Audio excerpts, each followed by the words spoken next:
السلام عليكم ورحمة الله وبركاته. الحمد لله رب العالمين، والصلاة والسلام على أشرف الأنبياء والمرسلين سيدنا ونبينا ومولانا محمد وعلى آله الطيبين الطاهرين وأصحابه الأكرمين أجمعين، وعلى من أحبهم وتبعهم بإحسان أجمعين إلى يوم الدين. أما بعد، فأعوذ بالله من الشيطان الرجيم. بسم الله الرحمن الرحيم. الذين يؤمنون بالغيب، صدق الله العظيم. قال جل وعلا في شأن حبيبه الكريم: إن الله وملائكته يصلون على النبي يا أيها الذين آمنوا صلوا عليه وسلموا تسليما. اللهم صل على سيدنا محمد طب القلوب ودوائها وعافية الأبدان وشفائها ونور الأبصار وضيائها، وعلى آله وأصحابه وبارك وسلم تسليما كثيرا كثيرا. تقدس مآب معلى الألقاب حضرت سجادہ نشین صاحب قبلہ دامت برکاتہم العالیہ، وقان وعدہ عالیہ کے جمیع شہزادگان،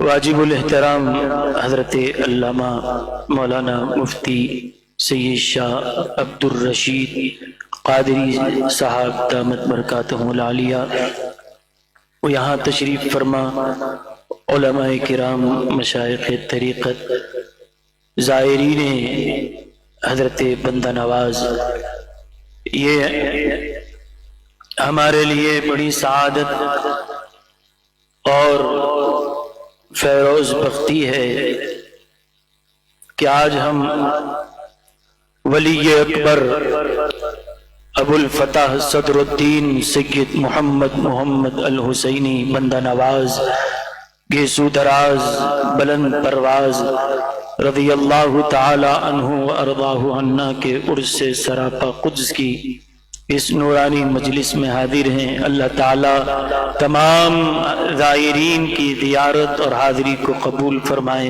سب کی زندگیوں میں اللہ خوشحالی عطا فرمائے، حضرت کا فیض ہر لمحہ ہمارے شامل حال رہے۔ میرے بزرگوں اور دوستو،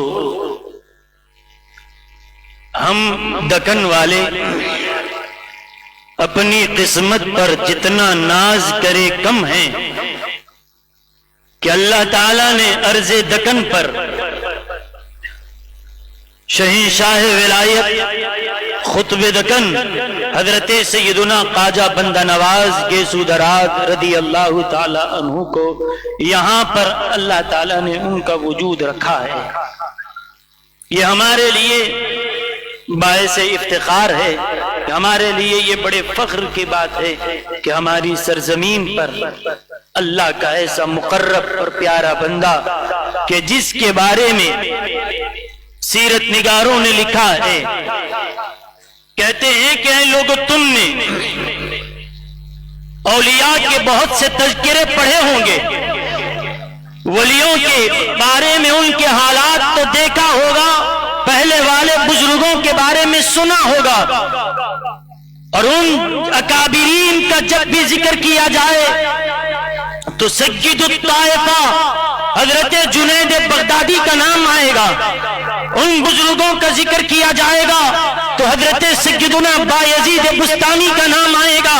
تو جو یہ حضرت خواجہ حسن بصری ہوں، حضرت بایزید بستانی ہوں، حضرت جنید بغدادی ہوں، ان اولیاء کبار کے بارے میں جن کے احوال، جن کے مقامات اور جن کے کمالات کو صرف ہم نے کتابوں میں دیکھا تھا اور بزرگوں سے سنا تھا، اللہ تعالیٰ نے اہل دکن کو وہ سارے مقامات کا عکس حضرت بندہ نواز کی زندگی میں دکھا دیا ہے کہ جن کے اگر دکن والے بندہ نواز کو نہ دیکھتے ہوتے تو صرف حضرت جنید بغدادی کا ذکر کتابوں کے حد تک رہ جاتا. اگر بندہ نواز کو نہ دیکھتے ہوتے تو بایزید بستانی کے احوال کا بیان صرف کتابوں کے پنوں میں محفوظ رہتا. لیکن بندہ نواز کو جب دیکھا تو لوگ پکار اٹھے، جو کتابوں میں خال تھا بندہ نواز اسی کا حال بن کر آئے ہیں. وہ جو صرف مقامات کو سنا کرتے تھے، ایسے ایسے اولیاء ہوا کرتے تھے، وہ ایسی ریاضتیں کرنے والے، وہ مجاہدات کرنے والے، وہ خدا کے وہ محبوب بندے کہ جن کا چہرہ دیکھو تو خدا یاد آ جائے. حدیث میں جو کہا گیا کہ ایسوں کے ساتھ رہو جن کا چہرہ دیکھو تو خدا یاد آ جائے. یہ بندہ نواز کو جنہوں نے دیکھا تھا، حدیث کی عملی تفسیر انہوں نے چہرے بندہ نواز میں دیکھ لی تھی، جس کے بارے میں یہ کہا گیا کہ میں اس کی آنکھ ہو جاتا ہوں جس سے وہ دیکھتا ہے، میں اس کے ہاتھ ہو جاتا ہوں جس سے وہ پکڑتا ہے، میں اس کے پیر ہو جاتا ہوں جس سے وہ چلتا ہے. یہ بیان، یہ عظمتیں، یہ کمالات جو صرف کتابوں کی سطروں میں تھی، اللہ تعالیٰ نے اہل دکن کو وہ ان کے آنکھوں کو یہ مشاہدہ کروایا ہے حضرت بندہ نواز کی شخصیت کے ذریعے. ان کے وجود کے اندر یہ کمالات کو لوگوں نے دیکھا ہے. یہ میں نہیں کہتا، حضرت بندہ نواز کے سیرت نگار لکھتے اور حضرت سیدنا بندہ نواز رحمت اللہ علیہ سیر محمدی میں لکھا ہے کہ جس وقت ابھی آپ ظاہری علوم حاصل کر رہے تھے، ابتدائی مرحلے میں تھے، ابھی مصباح اور قدوری پڑھ رہے تھے، اللہ تعالی ہمارے ان اکابرین کو جزائے خیر عطا فرمائیں کہ جنہوں نے درس نظامی میں وہ ساری کتابوں کو شامل رکھا تھا. آج درس نظامی میں جو کتابیں ہمیں پڑھائی جاتی ہیں، چاہے وہ قدوری ہوں، چاہے ہدایہ ہوں، چاہے رسالہ شمسیہ ہوں، یہ ساری کتابیں وہ ہیں جن کو حضرت بندہ نواز نے سبقاً پڑھا ہے. الحمدللہ آج بھی جامع نظامیہ میں یہ ساری کتابیں پڑھائی جاتی ہے.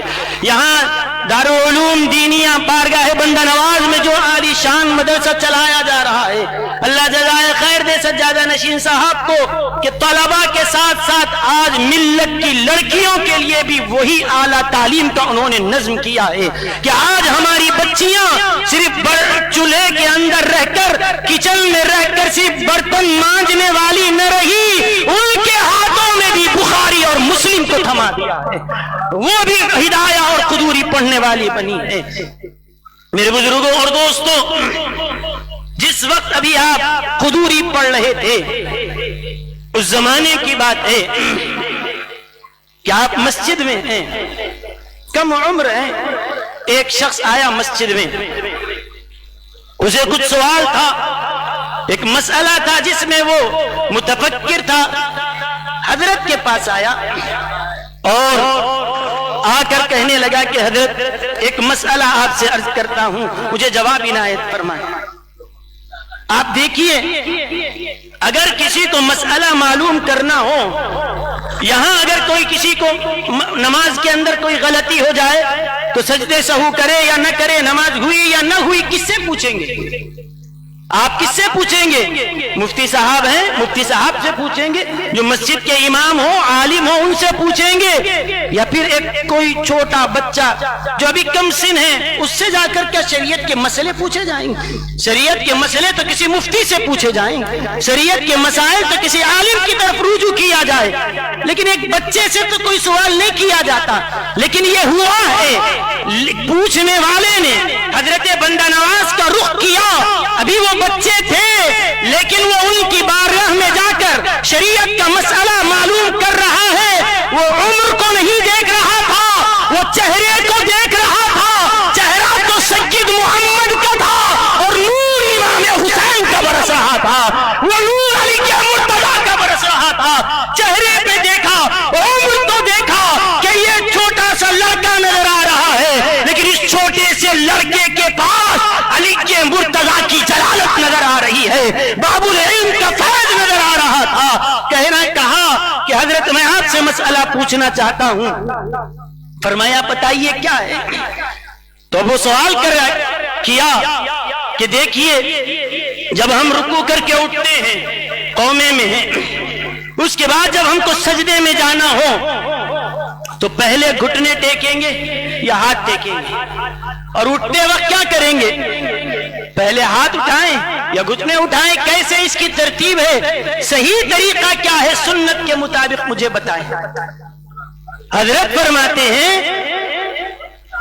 کہ ابھی یہ شخص نے مجھ سے ایسا سوال کیا، ابھی میرا سبق وہاں گیا ہی نہیں۔ مثال کے طور پر یہ نماز سے متعلق مسئلہ ہے تو ابھی نماز سے پہلے کتاب الطہارہ ہی چل رہا تھا، وضو کا، تیمم کا، غسل کا، ابھی یہ مسائل چل رہے تھے، یہ بات چل رہا ہے، لیکن وہ تو آگے کا سبق، ابھی سبق گیا نہیں، نماز کا بیان آیا نہیں، اس سے پہلے یہ نماز کا مسئلہ پوچھ رہا۔ عمر بالکل چھوٹی ہے۔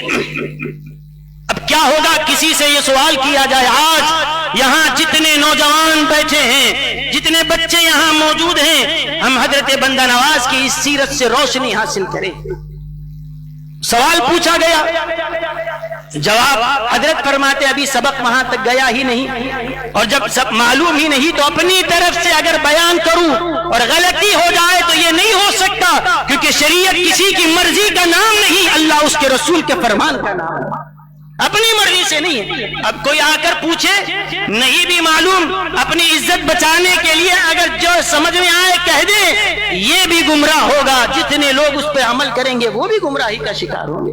یہ نہیں ہے سیدھا معلوم ہے تو معلوم ہے، نہیں معلوم تو کہہ دے بھئی مجھے نہیں معلوم، میں معلوم کر کے بتاتا ہوں، اس میں کوئی بے عزتی کی بات نہیں، یہی علم کی نشانی ہے۔ حضرت نے فرمایا کہ دیکھیے ابھی آپ کچھ دیر کے بعد واپس آئیے، میں اس کا آپ کو جواب دیتا ہوں۔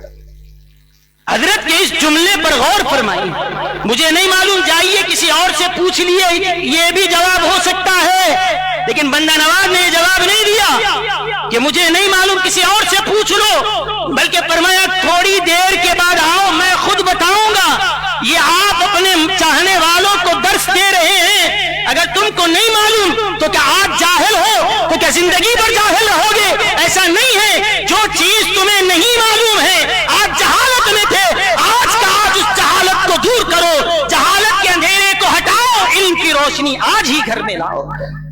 کہا نہیں معلوم، کہا نہیں، میں تھوڑی دیر کے بعد آپ آئیے، میں معلوم کر کے آپ کو بتاتا ہوں۔ وہ شخص چلا گیا، ٹھیک ہے میں ابھی تھوڑی دیر میں آتا ہوں۔ اب حضرت سوچنے لگے اب کس سے پوچھوں، استاد تو یہاں مسجد میں ہے نہیں، استاد اگر موجود ہوتے تو ان سے جا کر پوچھ لیتا، مسجد میں کوئی ہے نہیں کہ جس کے سامنے لے جا کر قدوری رکھ کر کہوں کہ حضرت اس سے مسئلہ مجھے سمجھائیں۔ یہ ایسا وقت ہے کہ استاد بھی وہاں نہیں ہے، لیکن فکر تھی کہ وہ آدمی آئے گا تو جواب کیا دوں، سوچ ہی رہے تھے۔ حضرت فرماتے ہیں کہ اچانک میں نے دیکھا کہ مسجد کے اندر ایک دراز قد شخص اندر داخل ہو رہے ہیں، سفید لباس پہنے ہوئے ہیں، چہرے سے نور ٹپک رہا ہے، آستین دراز ہیں، اور پورا حلیہ بیان کر کے کہا کہ ایک بزرگ شخصیت مسجد میں اندر داخل ہوئی۔ ان کو دیکھتے ہی میں سمجھ گیا کہ ہو نہ ہو یہ کوئی اللہ کا مقرب بندہ ہے۔ اب جواب دینے کے لیے کوئی کتاب نہیں ہے،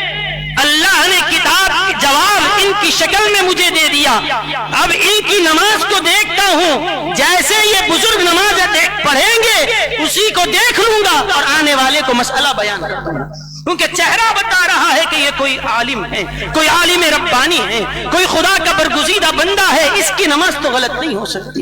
چنانچہ اب بیٹھ گئے، اب پوری توجہ کے ساتھ وہ صاحب کی نماز دیکھ رہے ہیں۔ وہ مسجد میں آئے، مکمل سنت طریقے کے مطابق اللہ اکبر سے لے کر السلام علیکم ورحمت اللہ پوری انہوں نے نماز پڑھی۔ کچھ ملاقات نہیں ہوئی، بس نماز پڑھی، اس کے بعد کہاں چلے گئے پتہ نہیں۔ نماز کو تو دیکھ لیا، اس کے بعد وہ آیا، مسئلہ پوچھا، آپ نے مسئلہ بیان بھی کر دیا کہ دیکھو ایسا ایسا کرنا ہے۔ اس کے بعد اب گھر گئے اور سیدھا اپنے نانا جان کے پاس گئے اور نانا جان سے کہا کہ نانا جان آج ہم نے آپ کے پیر و مرشد سلطان المشائخ حضرت خواجہ نظام الدین محبوب الہی کو دیکھا ہے۔ کہا بیٹا کیا بات کر رہے ہو؟ نظام الدین محبوب الہی ان کا انتقال کب ہوا اور وہ کہاں؟ وہ دہلی میں ہے اور یہ دولت آباد میں، یہ یا دکن میں ہے، وہ دہلی میں ہے۔ اور جس وقت حضرت نظام الدین محبوب الہی کا وصال ہوا بندہ نواز کی عمر اس وقت صرف 4 سال تھی، صرف 4 سال تھی۔ اس زمانے میں ہی ان کا وصال ہو چکا، اب یہ بڑے بھی ہوئے، اب پڑھ رہے ہیں، اس وقت کا یہ معاملہ ہے۔ کہا بیٹا تم نے کس کو دیکھا؟ تو کہا نانا جان آئیے میں سناتا ہوں میں نے کس کو دیکھا۔ میں نے کس کو دیکھا؟ کہنے لگے میں نے جس کو دیکھا ان کا لباس ایسا تھا، ان کے نالین ایسے تھے، ان کا چہرہ ایسا تھا، ان کی زلفیں ایسی تھی، ایک ایک ان کے حلیے کو بیان کیا، ایک ایک صفت کو بیان کیا، چلنے کی ادائیں، اٹھنا بیٹھنا، ایک ایک نقل و حرکت پوری جب بیان کی تو نانا جان نے کہا بیٹا یقیناً تو نے نظام الدین محبوب الہی کو ہی دیکھا۔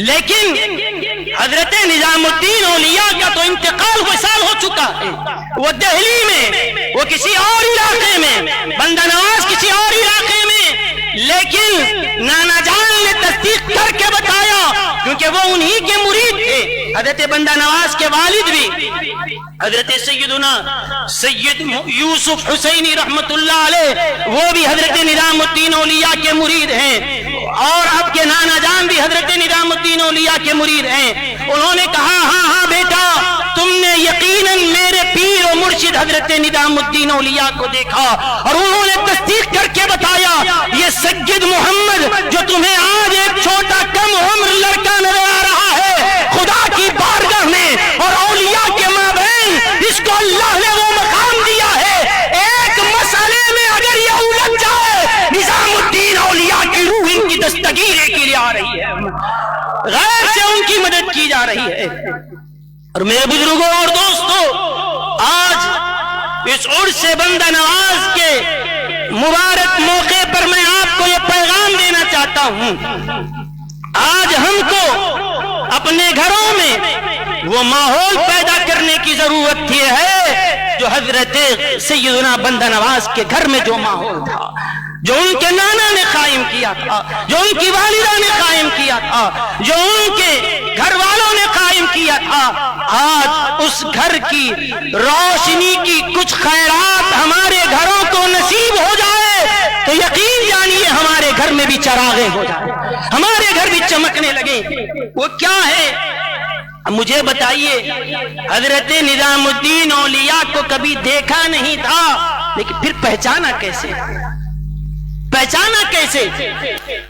آپ کو یہ کہنا پڑے گا کہ آپ کے نانا جان نے اور آپ کے گھر میں آپ کے والد حضرت نظام الدین اولیاء کا اتنا ذکر کرتے تھے، اتنا ذکر کرتے تھے، ان کی ایک ایک ادا کے بارے میں اتنا بیان کرتے تھے، اتنا بیان کرتے تھے۔ حضرت بندہ نواز نے نظام الدین اولیاء کو تو دیکھا نہ تھا، لیکن اپنے نانا سے، اپنے والد سے اتنا سنا کہ دیکھنے والے بھی نہ پہچانے، یہ سننے والا اس سے زیادہ پہچان رہا۔ تو یہ آج گھروں میں